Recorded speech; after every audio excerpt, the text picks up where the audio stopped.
Assalamualaikum warahmatullahi wabarakatuh. Saya Nia Febrianti, NIM 619007, mahasiswi program studi pendidikan biologi semester 4.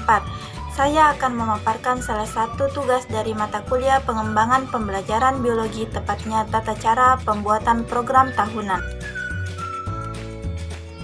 Sebelum melangkah kepada bagaimana cara pembuatan program tahunan, ada baiknya kita sama-sama mengetahui apa pengertian dari program tahunan itu sendiri.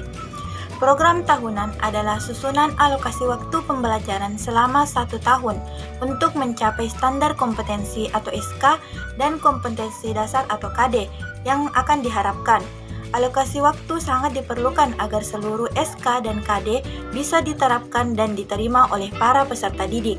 Program tahunan juga diartikan sebagai rencana umum pelaksanaan pembelajaran muatan pelajaran yang berisi rencana penetapan alokasi waktu 1 tahun pembelajaran.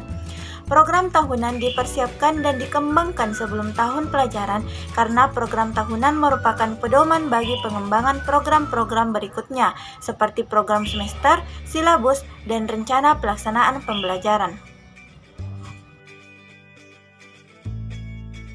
Selanjutnya, fungsi dari penyusunan program tahunan. Adapun fungsi dari program tahunan disusun adalah yang pertama, untuk mengorganisir pembelajaran agar bisa berjalan secara optimal.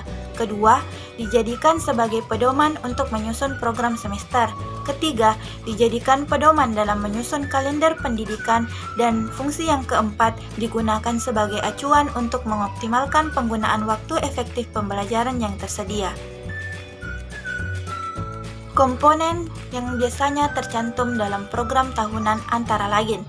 Yang pertama yaitu identitas, yang berisi muatan pelajaran, kelas, dan tahun pelajaran. Yang kedua yaitu format isian, yang berisi tema atau standar kompetensi, subtema atau kompetensi dasar, dan alokasi waktu. Dalam perkembangan dan pengkajian penyusunan program tahunan, terdapat beragam alternatif format program tahunan. Dengan demikian, pendidik memiliki kebebasan dalam menentukan format program tahunan tersebut. Selanjutnya, langkah penyusunan program tahunan. Program tahunan disusun berdasarkan langkah-langkah sebagai berikut. Yang pertama, menganalisis kalender pendidikan dan menyesuaikan kebutuhan berdasarkan ciri atau karakter unit satuan pendidikan. Langkah kedua, memberikan tanda untuk hari libur, permulaan tahun ajaran baru, pekan atau minggu efektif untuk belajar, dan jam efektif belajar setiap minggu.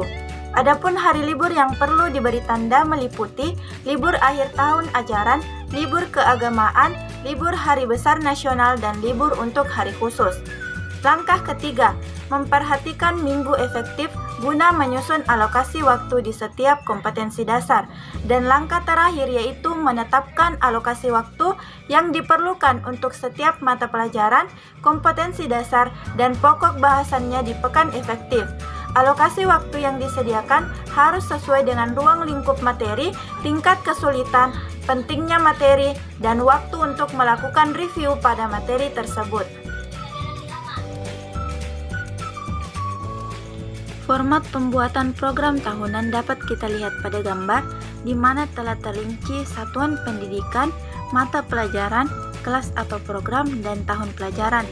Sedangkan pada bagian tabelnya sendiri, telah terdapat standar kompetensi, kompetensi dasar, dan alokasi waktu yang dibagi dalam 2 semester. Sekian pemaparan terkait dengan program tahunan dari saya. Assalamualaikum warahmatullahi wabarakatuh.